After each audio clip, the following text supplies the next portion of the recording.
Hi everybody, I'm Jenny Watson, I work with the Clydesider, and today I get the pleasure of interviewing the fabulous Raymond. How are you, Raymond? Yeah, not too bad today. How you doing? I'm good today, I'm good. So Raymond, we randomly came across you on Twitter and we all magically fell in love with your poem which we shared during our Creative Cafe Week at IC Air. Can you tell me a little bit about yourself, please?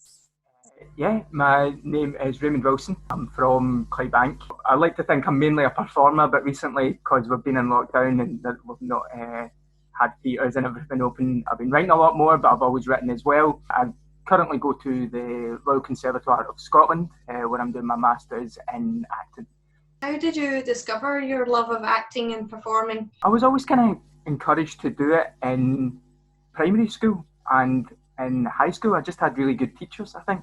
I went to Whitecrook Primary School and then I went to St Peter the Apostle High School. Yeah, I just had great teachers there that always encouraged me. And I went to a drama club as well that was in Clydebank.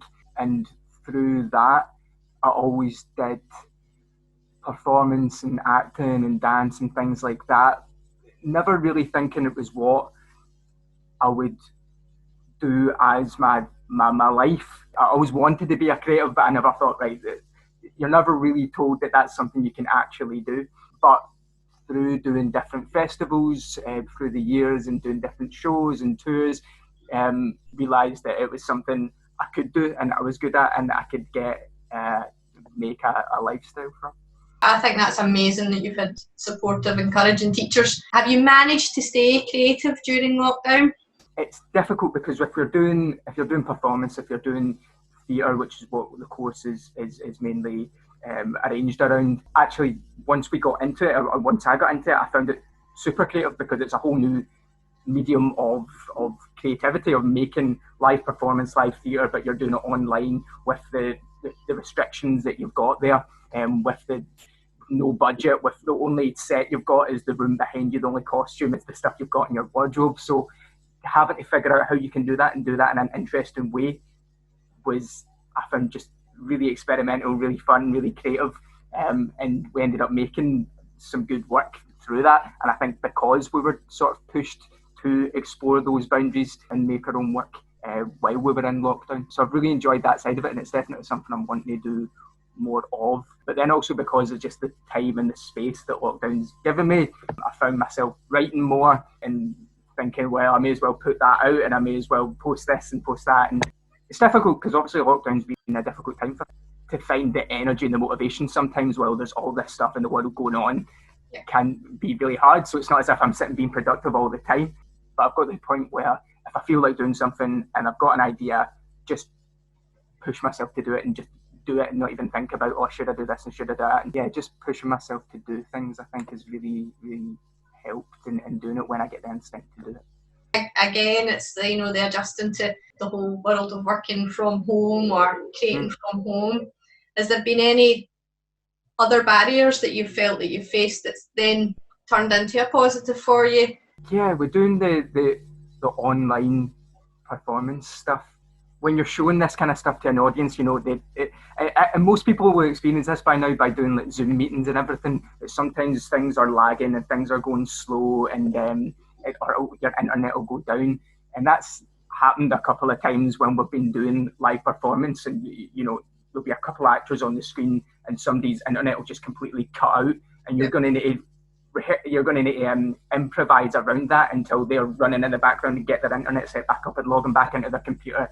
But I think that's just been a lot of fun, and I think it's almost helped us because it adds to this experience for the audience where they're thinking, I'm watching something new here, and I'm watching actors really do something live and really be in that moment.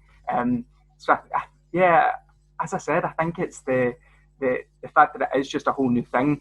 It means that you kind of don't need to worry, because if it's good, then people are going, well, this is good and this is a new thing. If it's bad, you can go, nobody knew what they were doing anyway, so it's fine. So I think having that pressure taken off of any sort of expectation has really helped, and I think that's something I'll take forward with any kind of work I do in the future, because once you lose that expectation of this is what it should be and this is what it needs to be, then I think you just are able to free flow a bit more and make some more fun stuff.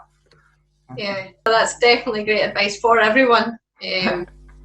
What is next? Do you know what's happening next with school, or is it all still a wee bit up in the air? The course got put on hiatus because the viability of doing stuff in person isn't really probably going to be around for a while. The live creative industry in general, whether that's music or dance or acting or whatever it is not going to be up and running for a long time, apart from these kind of little creative projects. So the decision was made that we go back next year to finish our course at the end of 2021. And so for the next year, I think it's just going to be enjoying that space to make stuff and allowing myself to just write things and put it out. Or I've got a couple of things that I'm writing just now, working with different artists, and it's what's been really cool as well about lockdown is it's meant that you realise you don't need to just work with people that are here with you in Clydebank or Glasgow. I've been working with people that are right now in the US or right now in Canada or Thailand and all these different places, and I think that's a new realisation of, oh, actually we can send stuff back and forth and make something completely remotely in our own time. Me and a couple of people are looking to see if we can make a online horror show, which is kind of exciting because it's you're watching somebody live in their room, and yeah, there's something interesting in that I want to make that I should be working on the next few weeks. That sounds really intriguing. I'm not a horror person, but I'm really intrigued to see how this plays out. It's fantastic. So what about the goals in life? Do you have any, or are you just seeing where your path takes you? I think I kind of stumble into things. A lot of the things I do is because I just suddenly take an interest and I'll run with something for a while, which will lead me to the next thing, and then I'll run with that for a while. I kind of flop between two different things. Like I enjoy being a performer, and it's something creative in general, is something else that I want to build a lifestyle around.